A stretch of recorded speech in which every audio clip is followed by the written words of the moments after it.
Olá, tudo bem? Que bom que você está aqui. Esse é o nosso vídeo inaugural do canal Cartas do Rei. Então, se você não é inscrito no canal, se inscreva. Eu tenho certeza que você vai ser ricamente abençoado ao longo desse ano. Não somente pelos assuntos que nós vamos abordar, mas também pelos convidados que nós vamos trazer aqui, que são verdadeiras cartas do rei. E hoje eu quero falar de um assunto muito interessante, talvez um pouquinho polêmico: a sexualidade do cristão. Será que crente fala de sexo? Será que crente faz sexo? O cristão está bem resolvido com a sua sexualidade? Esses e outros assuntos nós queremos tratar com um convidado muito especial nesse dia. Seus filhos são cartas vivas do rei, selados pelo Espírito, o Espírito do Deus vivo. Então quero dar as boas-vindas ao pastor Da Vinci, que é quem vai falar conosco hoje um pouquinho mais a respeito desse assunto tão interessante. Seja bem-vindo, pastor. Obrigado. Para quem não conhece o pastor Da Vinci, ele tem um currículo impecável. Ele é um pastor de 31 anos de idade, pastor aqui da Missão Serra, no estado do Espírito Santo. É formado pela Faculdade Unida em Bacharel em Teologia. Ele conta com diversos cursos na área de libertação, cura interior, aconselhamento sexual, tornando-se então um exímio conselheiro nessa área sexual ao longo de mais de 10 anos. E é justamente por isso que ele é o nosso convidado para falar nesse dia a respeito desse assunto. Então, pastor Da Vinci, crente faz sexo? O crente casado pode e deve fazer sexo. O sexo é pecado? O sexo não é pecado. O sexo é puro, o sexo é deleitoso, o sexo foi criado por Deus, desde que ele seja usufruído dentro do contexto de casamento. Se sexo não é pecado, então nós podemos falar sobre sexo? Sim, certamente podemos falar. Na verdade, eu penso que existem alguns assuntos que precisam ser melhor trabalhados, melhor falados, também no contexto cristão. Do tipo, educação política, educação financeira e educação sexual também. Então, certamente precisamos falar mais sobre sexo. O que eu analiso, o que eu percebo, é que, apesar da gente viver numa tal liberdade sexual, as pessoas falam muito sobre sacanagem. Então, contam piadas imorais, falam de forma pejorativa. Agora, falar de sacanagem é uma coisa, falar de sexo é outra. Sim, nós podemos falar sobre sexo. Qual é a importância de uma educação sexual hoje com princípios cristãos? Então, muitos, por não conhecerem a respeito de sexualidade, criam conceitos, preconceitos, estereótipos a respeito da sexualidade. Nesse sentido, é necessário a gente se despir do senso comum, que as pessoas pensam apenas sobre o que é sexualidade, e a gente adquirir conceitos coerentes, como, por exemplo, que a ciência fala a respeito de sexualidade. Estudos apontam que no Brasil, por exemplo, a educação sexual nas escolas começa a partir dos 13 anos. É uma idade assim, relativamente precoce, mas alguns especialistas, como a doutora Carmita Ábido, que é especialista nessa área da sexualidade, ela disse que a educação sexual deveria começar mais cedo, a partir dos 9 anos. De acordo com especialistas, os pais deveriam tirar as dúvidas dos seus filhos na medida que for surgindo. Então, assim, é importante a educação sexual, e eu acredito que 3 agentes são necessários nessa educação sexual. O primeiro agente, o mais importante, é a família. Então, os pais são os mais importantes na questão da educação sexual. No segundo lugar, a gente pode falar da escola. A escola entraria de forma secundária, falaria sobre prevenção de doenças sexualmente transmissíveis, falaria sobre a questão fisiológica. Em terceiro lugar, entraria a igreja. Então, a igreja, como guardiã da verdade, ela precisa falar sobre sexualidade, e sexo é muito mais do que falar sobre reprodução. Hoje em dia, os adolescentes e crianças já sabem como que se reproduz, como que o ser humano se reproduz. É necessário falar o que Deus pensa, o que a Bíblia fala a respeito da sexualidade. Então, assim, na verdade não seria uma sexualização das crianças, uma sexualidade precoce, né? Mas seria algo mais voltado dentro dos padrões da palavra, dentro daquilo que a gente tem como a própria Bíblia citando. Exato.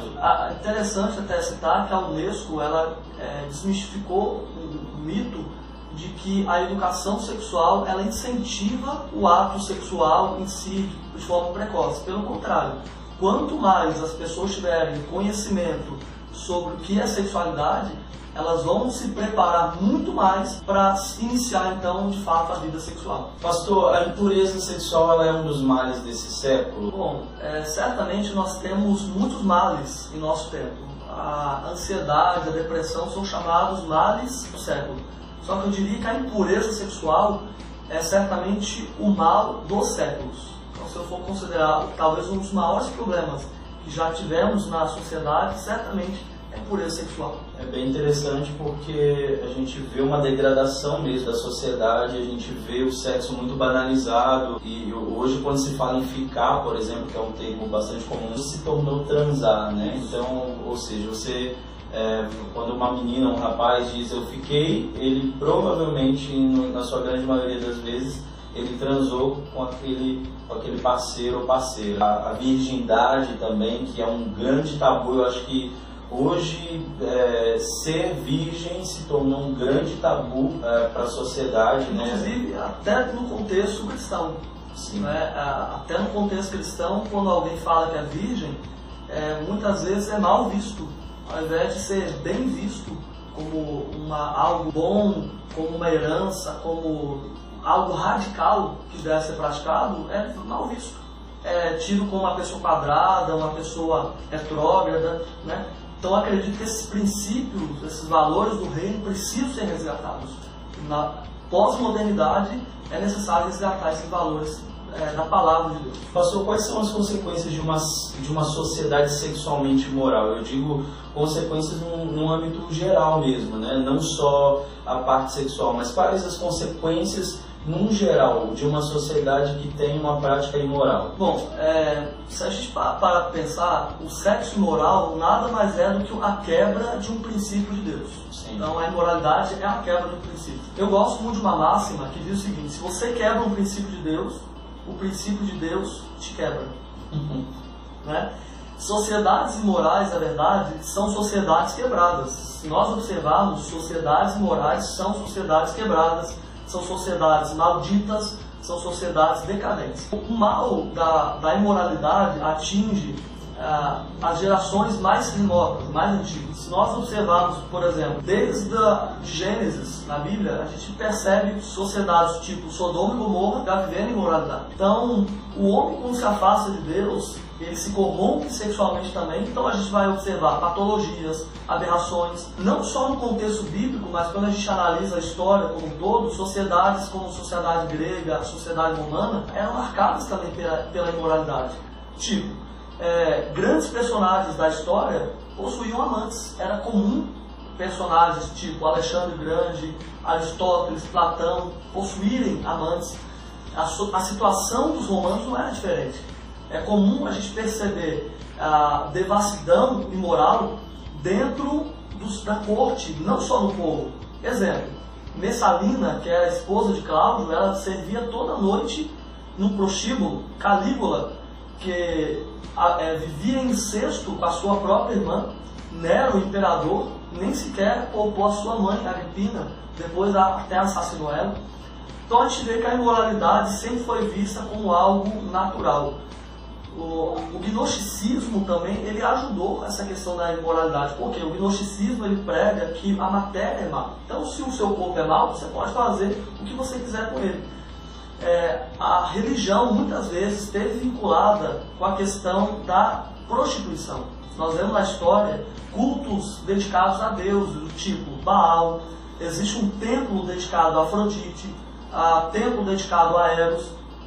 Sociedades imorais, portanto, são alvo da ira de Deus.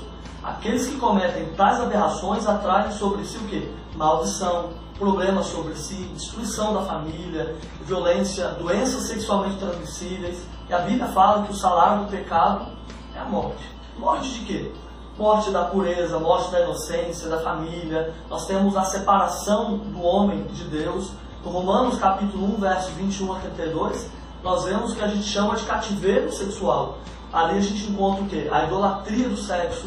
Nós vemos pessoas sendo entregues aos seus desejos, às suas vontades, a mente cheia de iniquidade e, consequentemente, morte. O interessante é que esses reinos que você citou, né, são reinos que também foram destruídos, né, ao longo da história. E a gente percebe que, de alguma forma, é como um cálice da ira de Deus, ele vai se enchendo e até que ele transborda sobre uma nação, um reino, um governo que tem práticas imorais, né? Para mim, eu acho que é algo muito claro nesse sentido. Interessante até notar que, por outro lado, nações que preservam os princípios são guardados. Sim. Exemplo, Se nós tomarmos Israel até hoje, Israel como povo de Deus, Israel é um dos países que menos tem índices de problemas na sexualidade. Por quê? Porque é uma nação que guarda os princípios de Deus.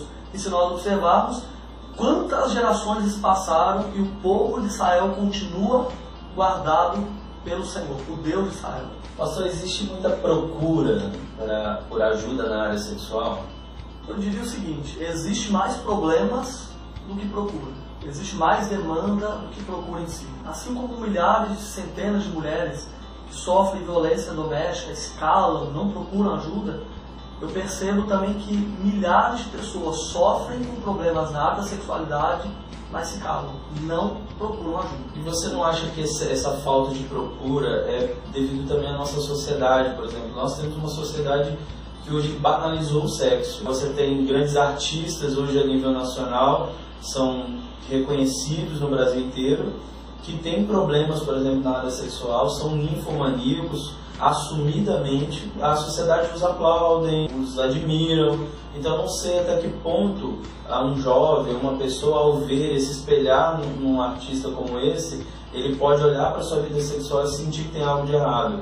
Eu acho que hoje talvez o jovem que preserva a santidade, que preserva a sua vida sexual para um casamento, eu vejo que ele é muito mais tido como anormal do que aquele que tem uma vida sexualmente deturpada, errada. Talvez o ninfomaníaco seja mais bem aceito pela sociedade atual do que uma pessoa que preserva a sua virgindade, por exemplo. Sim, a sociedade ela elege, no decorrer dos anos, ícones, ela elege padrões. E a cosmovisão que nós vivemos, né, o conceito, a forma de se observar o mundo, hoje é marcado pelo hedonismo, a busca do prazer, é marcado pelo egocentrismo, pela imoralidade. Pensamento este que tem invadido também a cosmovisão cristã. Interessante notar que o Evangelho, na verdade, é contra a cultura. Então o Evangelho vem justamente remando contra a maré, falando que esses conceitos que a sociedade adota como verdade, na verdade, estão fora do padrão de Deus. Então, um homem e uma mulher, segundo o coração de Deus, são aqueles que conseguem ir contra essa cosmovisão. E que diz que ainda que a sociedade eleja esses padrões, esses ícones, não é assim que Deus planeja. Pastor, quais são os maiores problemas sexuais da nossa geração? Os problemas sexuais da nossa geração são inúmeros. Eu vou classificar dessa forma. Nós temos problemas no âmbito da identidade sexual em si. Então a gente fala muito sobre a questão da homossexualidade, do homossexualismo. Nós temos uma questão hoje que está muito em alta, que é a questão da ideologia de gênero. Então, muito discutido hoje, né? Tem a ver com a identidade. Então são lutas na área da identidade. Inclusive a mídia ela tem tido um papel fundamental nesse sentido, de promover essa ideologia de gênero. Nós temos ainda questão de identidade do tipo das causas LGBT, que seriam, né? Questão dos lésbicas, gays, bissexuais, travestis, transexuais e transgêneros. Nós temos um problema na área da sexualidade muito grande na questão da prostituição, também infantil. Problemas na questão de abusos sexuais inúmeros. É até um dado interessante observar que o abuso sexual infantil acontece muito com parentes, com conhecidos, não é com desconhecidos. É um dado triste, mas o abuso infantil acontece muitas vezes com pessoas próximas da criança. Então é um problema da nossa geração. E aí eu entro talvez no maior grupo de problemas, né, de lutas na área da sexualidade, que são os vícios sexuais. Os vícios mais comuns que a gente mais fala é o quê? Masturbação, que é o autoerotismo, ou seja, a pessoa procurando prazer em si mesma, e a pornografia, que é a segunda mais falada. Só que na questão da pornografia, eu queria dar alguns dados aqui. Os impactos negativos que a pornografia ela traz para a sociedade são incontáveis. Geralmente a pornografia, a indústria pornográfica, né, algo que a gente não vê, mas que está nos bastidores, geralmente está envolvido junto com a pornografia o quê? Violência contra mulheres, tráfico de pessoas. Pessoas são usadas como elementos, como instrumentos, enfim, como mercadoria. Há um problema de consumo elevado de drogas, principalmente maconha, êxtase, né, cocaína, e alta incidência de doenças sexualmente transmissíveis. Então, nós temos os vícios sexuais mais comuns, que é a masturbação e pornografia, só que existe um outro problema que é muito comum, só que é pouco falado, que é a questão da compulsão sexual. Então, a compulsão sexual não é um fenômeno novo. Estima-se, algumas pesquisas falam que cerca de 5% da população mundial sofre com esse tipo de transtorno. A questão do vício sexual possui vários nomes, do tipo compulsão sexual, obsessão sexual, transtorno do sexo compulsivo, sexolatria, sexo patológico, e um termo mais novo que é a questão da adicção sexual. Então, dentro dessa questão da compulsão sexual, a gente tem as parafilias. O que seriam as parafilias? As mais comuns, quais seriam? As parafilias envolvendo objetos, parafilias envolvendo crianças e parafilia envolvendo violência e tal. Quais as mais comuns? Fetichismo, travestismo, exibicionismo, voyeurismo. Não dá para explicar todos os termos, só estou citando. Fronteirismo, que inclusive ganhou atenção na mídia recentemente, que é a questão, por exemplo, de pessoas que ficam se encostando umas nas outras em transporte público, que é a questão do fronteirismo. A gente tem isso, por exemplo, até no Rio de Janeiro, em São Paulo também, onde os trens, por exemplo, existem trens que são vagões, que são destinados apenas às mulheres, para evitar esse tipo de situação. Evita, mas não resolve o problema. Não resolve. Porque aí, por exemplo, se uma dessas pessoas tiver um problema com homossexualismo, ele vai se utilizar, inclusive, de um outro homem, Então nós temos um problema também de parafilia, que é a pedofilia, que é um grande mal da nossa geração também. Temos um problema ainda do masoquismo, do sadismo, Então a gente percebe que existem muitos problemas relacionados à questão da sexualidade, mas há pouco tratamento. Um problema ele pode chamar outro, por exemplo, uma pessoa com problema em masturbação, que o pastor citou que seja hoje talvez um dos mais falados e é uma realidade. E como a gente está falando dentro de um conceito cristão, hoje dentro do mundo cristão é o que mais nós temos dificuldade como pastores, de lidar com a masturbação. Jovens e até homens casados e mulheres também que têm essa dificuldade, porque também é um tabu pensar que só homem pratica a masturbação. Nós temos muitas mulheres que também têm essa prática, têm essa dificuldade de se libertar da masturbação. Mas ele pode levar a outros, por exemplo, uma pessoa que tem a masturbação, ela vai ser levada à pornografia e pode ser levada ao adultério, pode ser levada ao voyeurismo e outras práticas. A Bíblia fala que um abismo chama outro abismo. Se a gente pensar em outras drogas, sem ser a questão da sexualidade, observe que dificilmente uma pessoa se torna dependente de uma droga mais pesada de cara. Muitos casos, inclusive, de pessoas viciadas em drogas mais pesadas começaram com álcool, que é uma droga chamada lícita. Então a pessoa dificilmente ela vai ficar naquela dosagem. O pecado é algo que sempre vai chamar a atenção. O pecado ele é insaciável. Ele vai te levar a lugares que você não gostaria de ir. Então a pessoa pode começar com um problema de masturbação, pornografia, que geralmente estão associados. Dificilmente uma pessoa que vê pornografia não se masturba. O problema é que isso vai entrar no outro âmbito, questão das fantasias. E isso vai levar a pessoa, às vezes, querer praticar aquilo. Porque às vezes ela está vendo no vídeo, está fantasiando.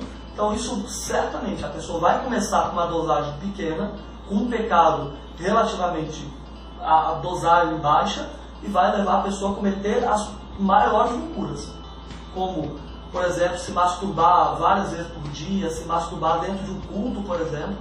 A pessoa se masturbar no ambiente de trabalho. Quantas pessoas perdem o emprego por conta de olhar pornografia no ambiente de trabalho? Enfim, então você percebe que a pessoa vai entrando num estágio que ela acaba realmente não tendo controle. Acaba se afastando do convívio social com outras drogas. Então a gente percebe que realmente um problema vai atrair o outro, infelizmente. Pastor, existem centros de recuperação na área sexual, assim como nós estamos falando que o vício sexual ele é um vício como qualquer outro.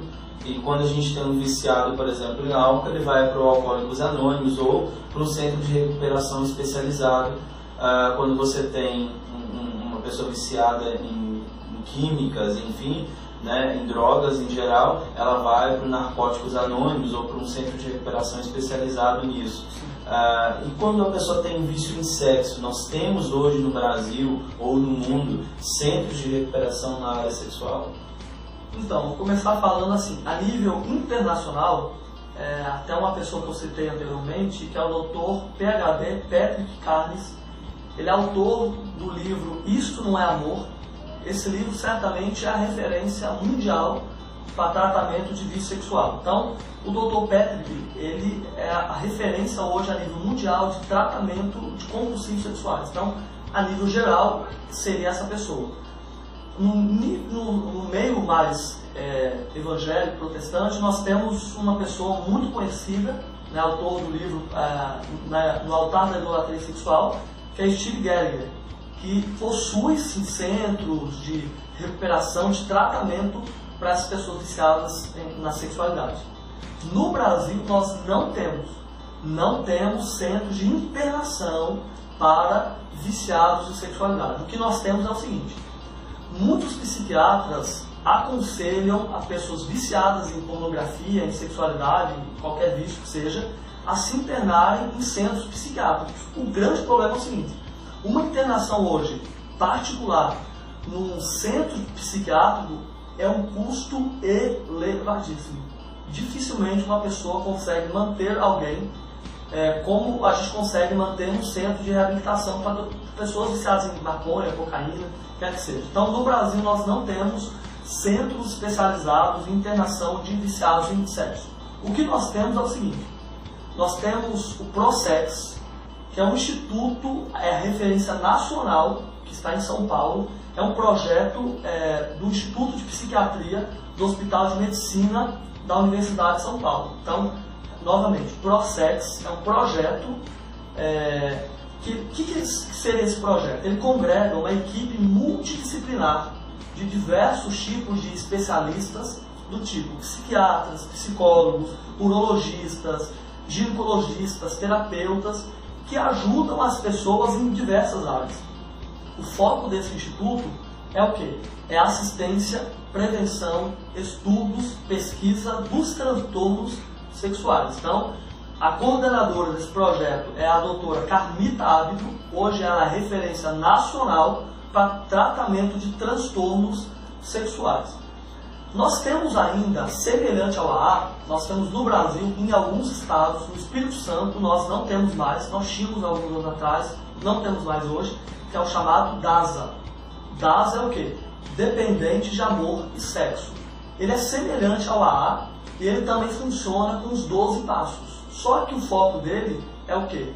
Dependência sexual e dependência emocional, que é um outro problema, que é pouco falado, mas muitas pessoas, até no contexto de igreja, são dependentes. E toda dependência tem um codependente. Então, uma área que também tem trabalhado nesses últimos anos, que é o quê? É trabalhar não apenas o viciado, mas a trabalhar também as da família, que é codependente.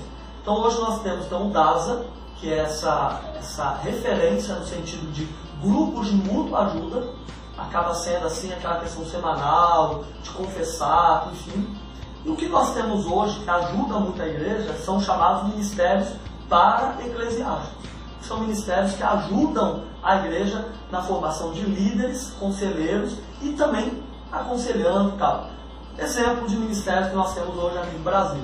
Êxodos Brasil, que é um ministério internacional no Brasil, nós temos também, e 2 ministérios aqui no Espírito Santo, que é o que? O Ministério Avalanche e o Ministério Luz da Noite, que são ministérios que trabalham com essa temática, né? Transtornos, homossexualismo, enfim, pessoas que estão à margem da sociedade. Basicamente é isso. Você acha que hoje nós precisaríamos ter esses centros de recuperação? Precisaria ter um investimento maior nessa área? Assim como há investimento em outras dependências, né? Sim, certamente nós precisaríamos.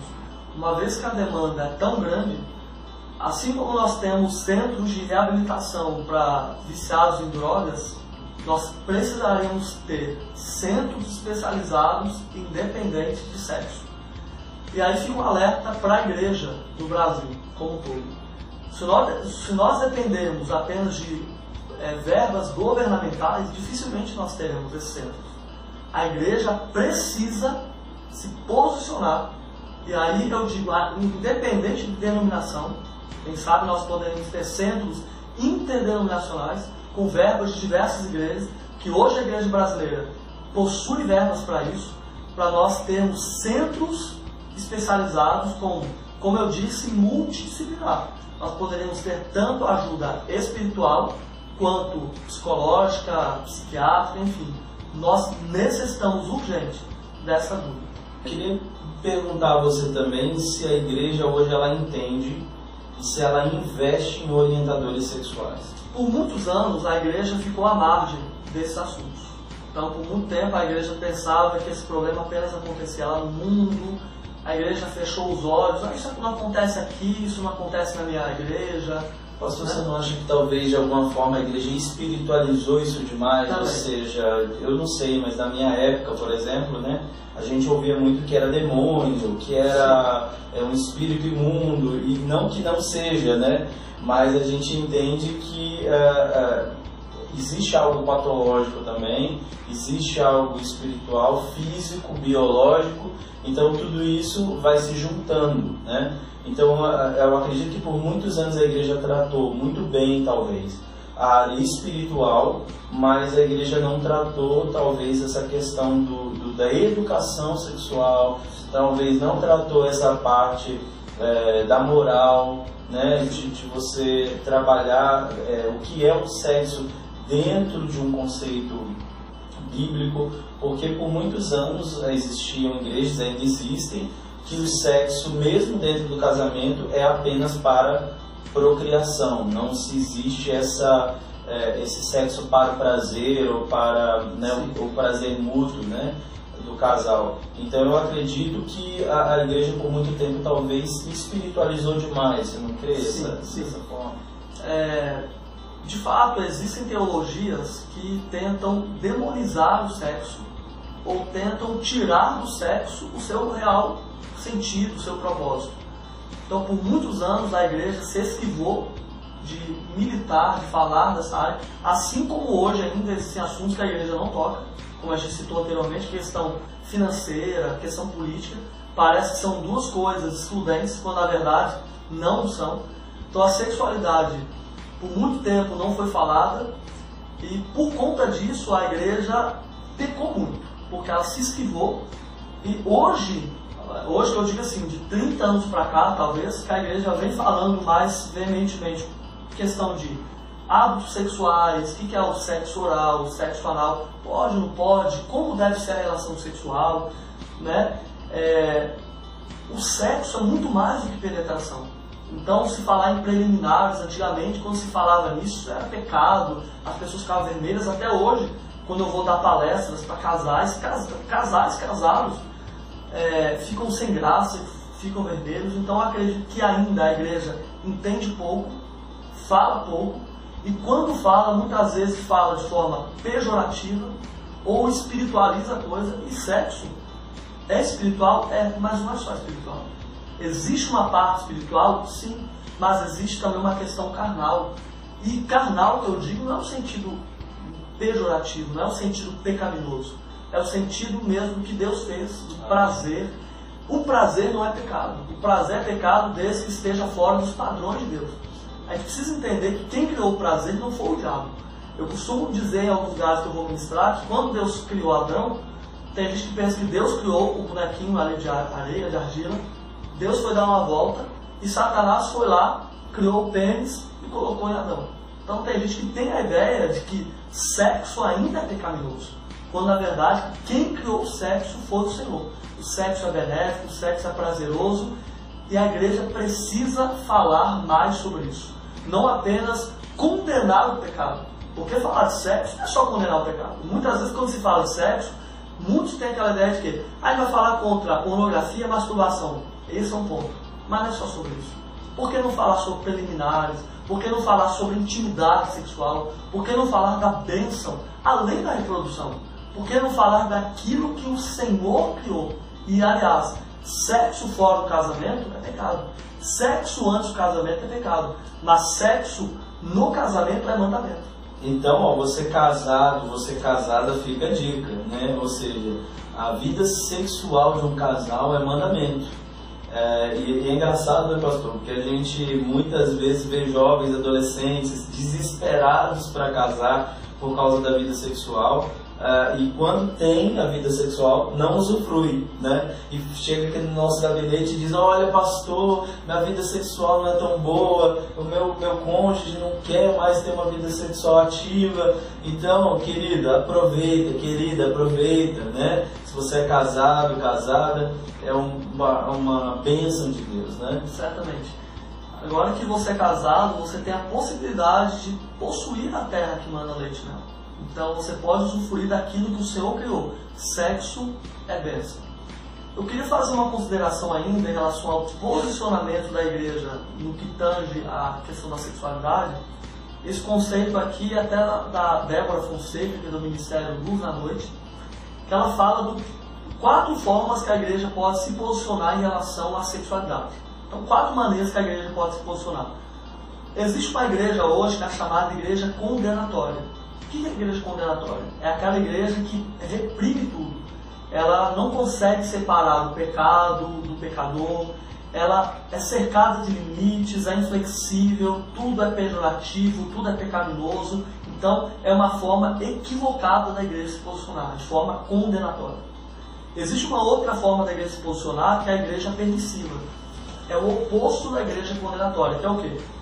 É aquela igreja que entende a graça de Deus como libertinagem. Então aqui pode tudo, se você quiser, você pode fazer, se o jovem tem vontade de ter sexo antes do casamento, faça. Então, essa é a libertinagem, não é a liberdade que Cristo conquistou, é a libertinagem. Existe uma terceira maneira ainda de entender a sexualidade, que é a igreja indiferente. O que é a igreja indiferente? É aquela igreja que não está atenta para nada que o mundo está vivendo. É aquela igreja alienada. Ao invés de ser uma igreja antenada, uma igreja contextualizada, é uma igreja que ignora essa questão de gravidez na adolescência, transgêneros, ideologia de gênero. Não tem nada para falar, a igreja não tem nada a ver com isso, não. Temos que nos posicionar. Então a igreja indiferente é um outro equívoco. Em quarto e último lugar, é a igreja terapêutica, que possivelmente seja o equilíbrio que a igreja precisa. É aquela igreja que não é perfeita, mas ela reconhece e trata os indivíduos como eles precisam ser tratados. Pecado é pecado. Sexo fora do casamento, fora dos padrões de Deus é pecado. Mas ela entende que pecadores são pecadores, independente do tipo. Infelizmente, existe hoje no meio evangélico, no meio cristão, algo que é muito chato, algo que é muito ruim, que é o seguinte: existem vários tipos de pecado, mas as pessoas tratam os pecados da igreja de forma diferente. Por exemplo, se a pessoa chega e mente, a pessoa é tratada de uma forma. Se a pessoa chega e diz que tem um problema de sexualidade, nunca mais ela vai ser tratada da mesma forma. A igreja terapêutica é aquela igreja que trata todas as pessoas e que diz que pecado é pecado, mas ela não abandona o pecador. E entende outra coisa que é interessante, inclusive para conselheiros, pessoas que trabalham na sala de aconselhamento. A gente tem que entender que pessoas viciadas em sexo, que largaram os vícios sexuais, têm a possibilidade de recaída. Então a pessoa que abandonou a prática, não existe essa utopia de achar que a pessoa nunca mais pode cair. Eu acho importante, pastor, falar a respeito disso, porque geralmente uma pessoa que foi livre de uma área, isso qualquer área, né? A gente está falando aqui especificamente de área sexual porque é o assunto, mas a pessoa tende a achar que ela está livre daquela probabilidade. E isso é um equívoco, porque é uma área débil da sua vida que você pode ter vencido, né, mas que você ainda tem uma inclinação para aquilo, né, mesmo que ainda ela seja controlada, mesmo que ainda você tenha vencido. Em alguns momentos da sua vida você vai ter oscilações espirituais, emocionais, enfim, e que essas oscilações, se você tiver com a probabilidade daquela área sua que você foi débil em algum momento da sua vida, é bem provável que você caia novamente. Sim. Né? Eu costumo dizer em gabinete que o que faz você não cair, muitas vezes, não é a sua espiritualidade somente, mas é a falta de oportunidade.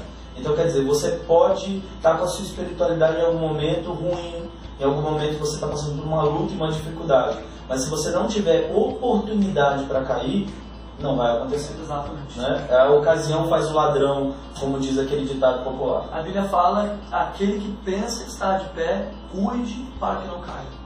Então não existe ninguém que está isento de problema na sexualidade. Eu gosto até de falar o seguinte: nós temos 3 grandes personagens da Bíblia que tiveram problemas com a sexualidade. Nós temos Davi, um homem segundo o coração de Deus, um dos homens mais santos da Bíblia.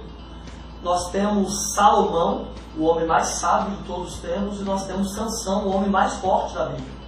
Todos 3 sofreram na área da sexualidade. Então eu costumo dizer o seguinte: nós não somos tão santos, nem tão fortes, nem tão sábios. Se nós não vigiarmos, certamente cairemos.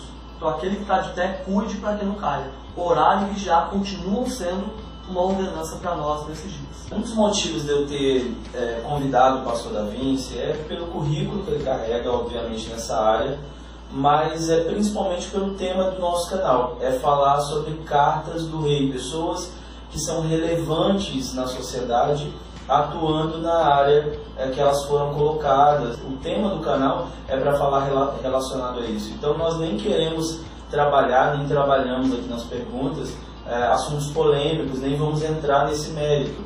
Mas o principal motivo de eu trazê-lo é justamente para mostrar a relevância de um pastor posicionado nessa área. Então essa pergunta que eu quero fazer a você, pastor, é relacionada a isso. Nós precisaríamos ter mais conselheiros sexuais dentro da igreja? Certamente. A seara é grande, poucos são os trabalhadores, também nessa área da sexualidade.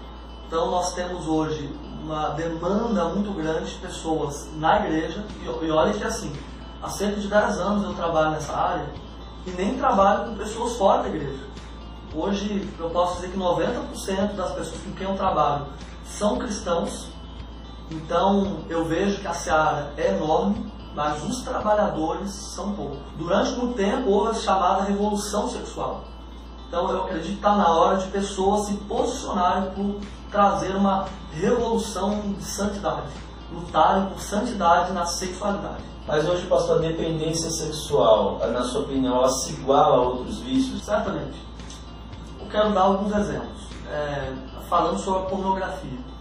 Quem consome conteúdo pornográfico, por exemplo, está sujeito a danos psicológicos, fisiológicos diversos, distúrbios cerebrais, danos relacionais também, que a gente não pode colocar isso de lado, como o aumento da probabilidade de divórcio.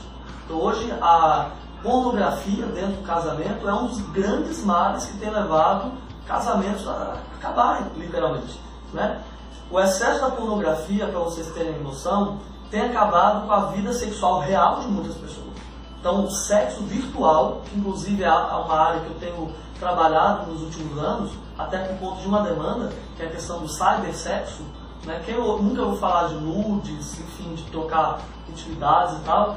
Então a gente percebe que o sexo virtual ele tem matado, tem maculado o sexo real de muitas pessoas. Uma pesquisa feita no Centro de Psiquiatria na Universidade de Cambridge diz que, estudando o cérebro, né, de viciados em pornografia, diz o seguinte: o estímulo gerado pela cena de pornografia gera reações cerebrais semelhantes a drogas tóxico-dependentes. Ou seja, no cérebro da pessoa, a reação daquela pessoa que é viciada em pornografia pode ter um efeito semelhante à pessoa que é viciada, por exemplo, em alguma outra droga. Para a gente ver o poder que o pecado, né, que a pornografia tem na vida de uma pessoa. Apesar de não ter a mesma carga viciante, obviamente cada droga, cada vício tem uma carga diferente, é fato de que a pornografia e outros pecados sexuais causam dependência. Entre os homens, principalmente entre os homens, o problema da masturbação é um grave problema também. Por quê? Em que sentido? A manipulação manual do órgão sexual faz com que o homem perca a sensibilidade do sexo real. Então, é fato de que uma pessoa que se masturba coloca uma pressão no seu órgão muito maior do que a vagina. Então, isso acaba ocasionando problemas também no sexo real. Então, veja como que um problema vai atraindo outro. E eu acredito, pastor, que até dentro disso que está falando, o pastor também está falando para a gente, eu acho interessante porque um jovem com problema de dependência sexual, com problema com masturbação, ele acha que muitas vezes a solução e a cura dele vai acontecer no casamento. Então, nós como conselheiros de jovens, adolescentes, até casais, a gente vê muito isso. Pessoas que dizem, olha pastor, quando eu casar eu vou ser curado disso, né? Isso daqui é só porque eu sou adolescente, é só porque meus hormônios estão à flor da pele, etc. E aí você vê que quando a pessoa se casa, mesmo com uma vida sexual ativa, ela ainda assim tem problemas com a masturbação. Isso é interessante. Isso é um mito, né? Esse mito de que o casamento resolve os problemas sexuais é de fato um mito. Na prática é justamente o contrário. Pessoas que se casam com problemas sexuais, a tendência é piorar. Porque antes a pessoa lutava com problemas sozinha. Agora a pessoa vai ter ela, que já tem as demandas que um casamento tem, né? Que o casamento promove. Então isso é um mito. Achar que por se casar, uma pessoa que tem uma luta de vícios vai terminar. Não é verdade. Pelo contrário. Os vícios não tratados antes do casamento podem levar o casamento ao divórcio, a terminar o casamento. Essa questão do vício sexual, ele causa um problema também dentro do casamento, que é o seguinte: leva a pessoa viciada em pornografia a comparar aquilo que ela vê num vídeo com seu cônjuge. E geralmente a realidade de uma mulher, de um homem, do vídeo pornô é completamente diferente, porque nós estamos tratando de pessoas reais. O cônjuge é uma pessoa real. E o ator ou a atriz pornô são pessoas irreais. Em que sentido?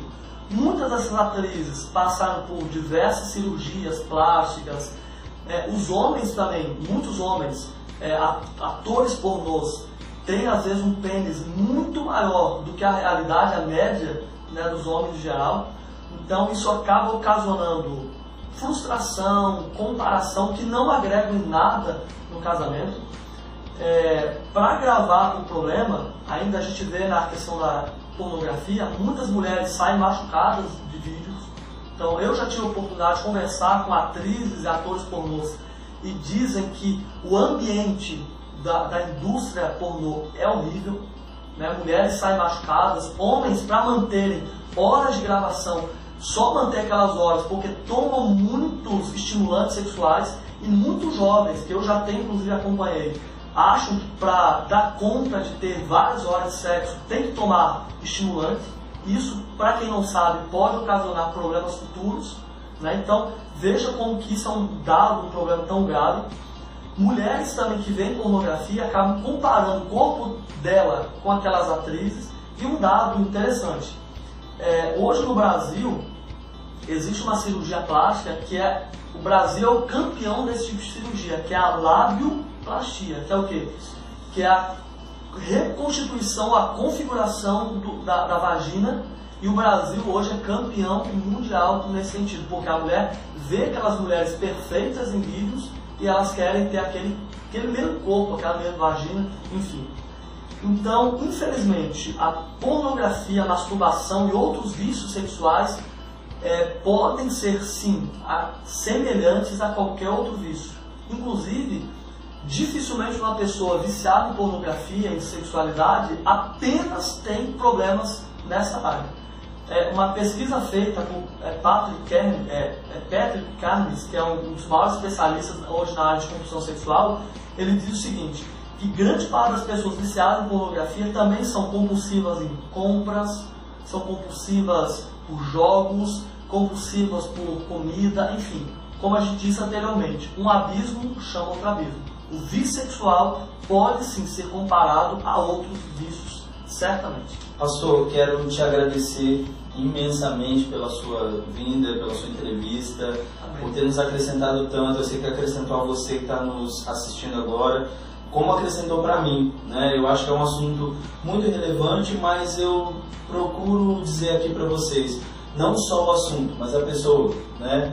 Então agradecer imensamente, o pastor Davi é um companheiro de trabalho, alguém que eu admiro muito, alguém que eu realmente vejo uma carta do rei, uma carta que está sendo lida não só por nós como igreja, mas está sendo lida por toda uma sociedade a qual ele está inserido. E como vocês puderam acompanhar um pouquinho do que ele tem feito e do conteúdo que esse homem tem, né, do currículo impecável que ele tem também.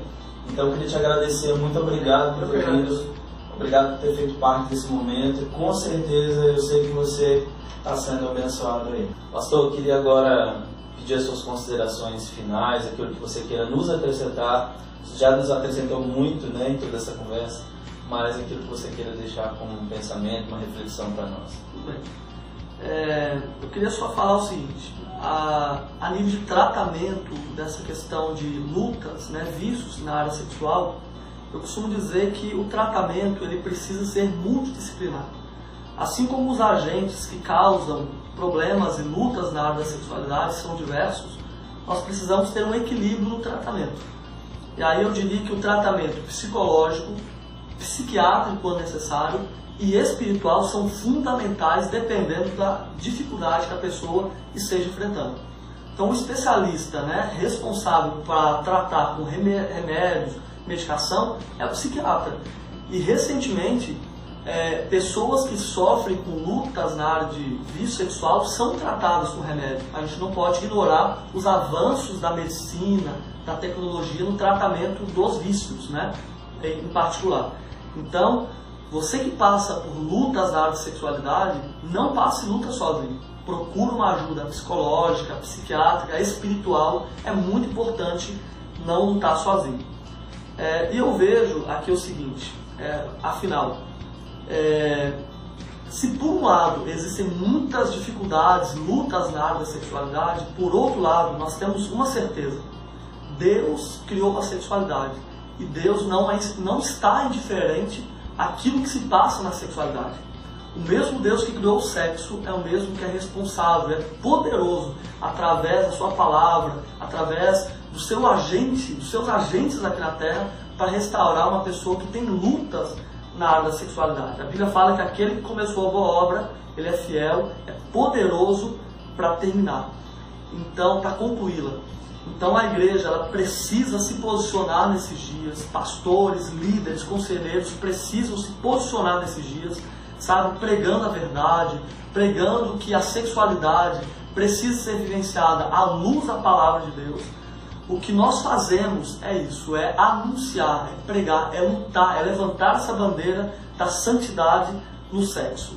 Cabe a nós, povo de Deus, trazer santidade para aquilo que o pecado tentou destruir. Satanás tenta destruir, manchar, macular tudo aquilo que Deus criou. Quem criou o sexo foi o Senhor. Então, precisa ser restaurado. Porque se a igreja se calar, as pedras clamarão. Se a igreja não falar sobre sexo, a internet, as mídias, enfim, outras pessoas falarão sobre isso. É tempo de nós tomarmos posse de tudo aquilo que Deus nos deu, de tudo aquilo que Jesus conquistou na cruz para nós. Eu quero deixar uma última palavra ainda. Não existe nenhuma área da vida humana que Deus não possa transformar. Talvez você que passa por lutas na área da sexualidade, Deus é poderoso para te transformar. Hoje eu estou aqui para dizer o seguinte: é papel da igreja participar do milagre de Deus na vida de pessoas. Jesus, quando ressuscitou a Lázaro, o poder da ressurreição era de Jesus. Só que desatar, tirar os nós de Lázaro era papel da igreja, era papel das pessoas. Hoje eu tenho me posicionado nesse sentido, de desatar pessoas. Então que você também que está me ouvindo, você pastor, líder, se posicione dessa forma. Deus é poderoso para trazer o milagre, só que nós podemos ser co-participantes daquilo que Deus tem feito na terra. Deus é o Deus do impossível, que possamos estar engajados nesta obra. Para você que é solteiro, não adiante o processo. Sexo antes do casamento é pecado. Para você que é casado, não pule a cerca, porque a Bíblia fala que o adultério é pecado. Por outro lado, o sexo dentro do casamento é bênção. Usufrua, desfrute dessa bênção que Deus te deu. O sexo no casamento é bênção demais. Fica uma dica, estude junto com o seu cônjuge o livro de Cantares. Você vai aprenderá ali lições preciosas a respeito do prazer sexual. E você que passa por lutas na área da sexualidade, não lute sozinho. A Bíblia fala que nós devemos confessar nossas lutas, nossos pecados, demandas uns aos outros para sermos curados. Não lute sozinho, procure ajuda. Deus pode transformar a sua vida. Santidade ao Senhor. Que nós possamos honrar ao Senhor também com a nossa sexualidade. Afinal, a adoração é com a nossa integralidade. Que Deus te abençoe, em nome de Jesus. Se você gostou desse vídeo, curta, dê um joinha aqui, compartilha, se inscreva no canal se você ainda não é inscrito, clica no sininho também para você receber as notificações dos novos vídeos. Muito obrigado por você estar conosco até aqui. Eu sei que esse vídeo de hoje te abençoa imensamente e eu espero que continue te abençoando. Quero dar um agradecimento especial ao Felipe Scardo, que foi quem fez a nossa introdução, ficou maravilhosa, né, gente? E agradecer também ao pastor Alexandre Pilar, que é um amigo, pastor do Ministério Cartas Vivas, que gentilmente nos cedeu a canção que é o tema do nosso canal. Então, muito obrigado, pastorzão, estamos juntos. Obrigado a todos vocês que estão conosco até aqui. Deus abençoe e até a próxima.